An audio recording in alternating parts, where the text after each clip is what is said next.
దేవుడు మనకు ఆశ్రయమును దుర్గమునై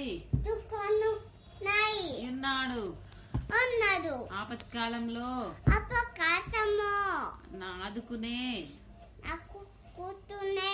ఆదుకునే నమ్మదగిన సహాయకుడు. దుష్టుల ఆలోచన చొప్పున నడవక పాపుల మార్గమున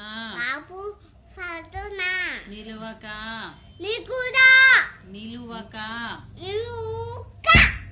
అపహాసకులు కూర్చుండు చోట కూర్చుండక యెహోవా ధర్మశాస్త్రమునందు ఆనందించుచు దివారాత్రములు దానిని ధ్యానించువారు ధన్యులు. అతడు చేయనదంతయు సఫలమగును. దుష్టులు చాలా